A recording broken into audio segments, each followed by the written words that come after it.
بسم اللہ الرحمن الرحیم۔ سب سے پہلے آپ سے ریکویسٹ ہے کہ اگر آپ نے ابھی تک اس چینل کو سبسکرائب نہیں کیا، اسے سبسکرائب کریں، لائک کریں، شیئر کریں اور بیل آئیکن لازمی پریس کریں تاکہ آپ کو ہر نئی آنے والی ویڈیو کا نوٹیفیکیشن موصول ہو سکے۔ جزاک اللہ خیر۔ سلطان علاء الدین خلجی۔ کس نمبر 16۔ اقتدار کی آخری شام، بیماری، سازشیں اور ملک کافور کا عروج۔ جب ایک عظیم فاتح بستر علالت پر تھا اور اس کے ارد گرد اقتدار کی جنگ شروع ہو چکی تھی۔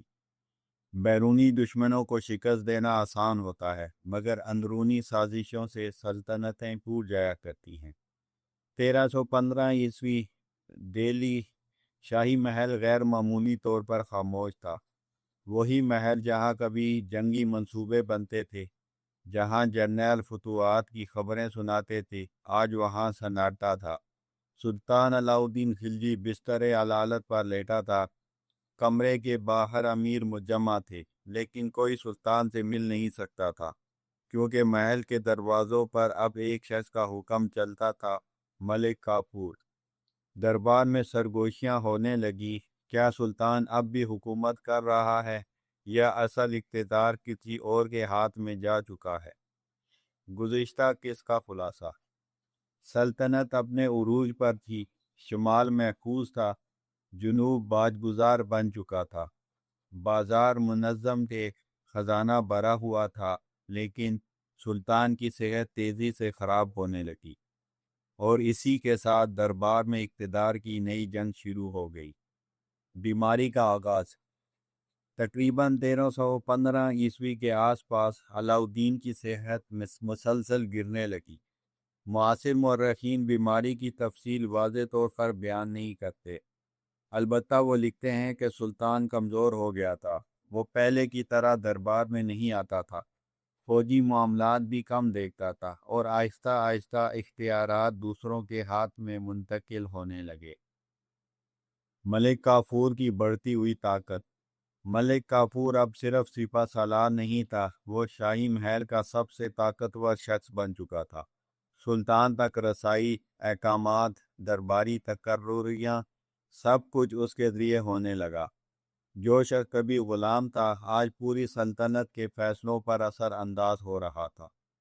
شہزادوں کی بے چینی۔ علاء الدین کے کئی بیٹے تھے، ان میں خضر خان، شادی خان، بعد میں مبارک شاہ، مبارک خان۔ ہر ایک سمجھتا تھا کہ وہ تخت کا زیادہ حقدار ہے، لیکن ملک کافور کسی اور منصوبے پر کام کر رہا تھا۔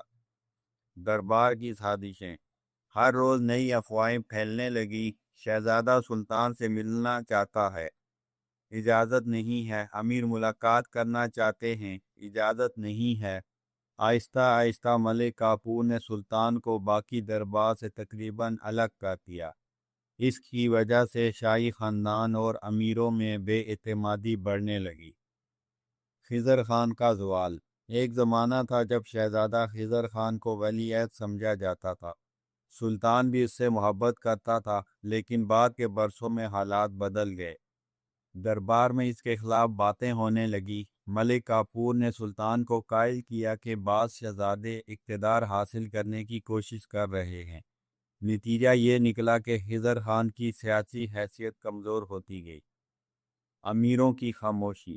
دربار کے پرانے امیر جو کبھی سلطنت کے ستون تھے، اب خاموش رہنے لگے۔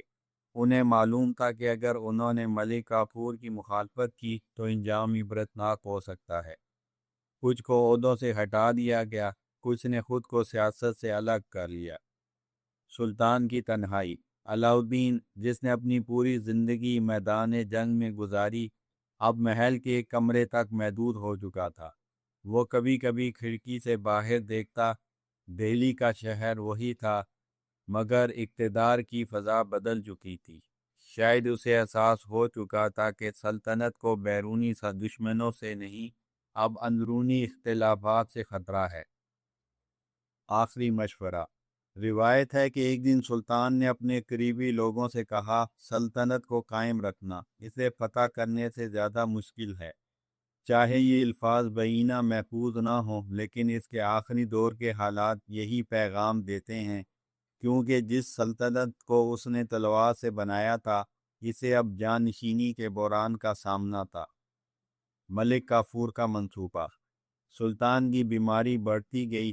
ملک کافور نے دربار میں اپنے حمایتی مضبوط کیے۔ اس کا مقصد واضح تھا، تخت پر ایسا شہزادہ بیٹھے جو اس کے اثر میں ہو۔ اسی لیے وہ طاقت کے تمام مراکز پر اپنی گرفت مضبوط کرتا رہا۔ ایک دور ختم ہونے والا تھا۔ 2 جنوری 1316 عیسوی شاہی محل میں غیر معمولی خاموشی تھی۔ طبیب، وزیر، سپاہی سب دروازے کے باہر کھڑے تھے۔ کمرے کے اندر ہندوستان کا ایک عظیم فاتح اپنی زندگی کے آخری لمحے گزار رہا تھا۔ جس شخص نے منگولوں کو روکا، راجپوتانہ فتح کیا، جنوبی ہندوستان تک سلطنت کا اثر پہنچایا، معیشت کو منظم کیا، اب وقت کے سامنے بے بس تھا۔ چند لمحوں بعد دہلی میں خبر پھیل گئی، سلطان علاء الدین خلجی کا انتقال ہو گیا۔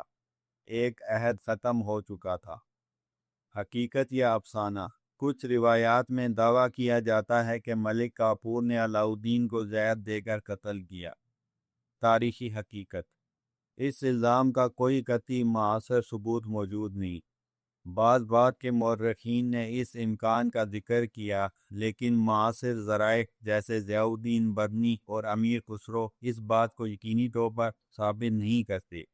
جدید مورخین کی اکثریت اسے غیر ثابت دعویٰ سمجھتی ہے۔ تاریخی تجزیہ: علاء الدین کی وفات کے وقت دہلی سلطنت اپنی جغرافیائی وسعت کے عروج پر تھی۔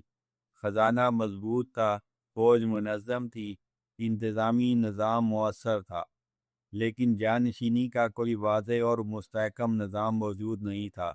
یہی وجہ بنی کہ اس کی وفات کے فوراً بعد درباری سازشیں تیز ہو گئیں، شاہی خاندان تقسیم ہو گیا، ملک کافور نے اقتدار سنبھالنے کی کوشش کی اور سلطنت سیاسی عدم استحکام میں داخل ہو گئی۔ اس قسط حاصل ہونے والے اسباق: مضبوط اداروں کے بغیر بڑی سلطنتیں بھی غیر مستحکم ہو سکتی ہیں۔ جانشینی کا واضح نظام کسی بھی ریاست کے استحکام کے لیے ضروری ہے۔ ایک طاقتور مشیر یا جرنیل کمزور حکمران کے دور میں غیر معمولی اثر حاصل کر سکتا ہے۔ عظیم حکمران کی سب سے بڑی آزمائش اس کے بعد آنے والا دور ہوتا ہے۔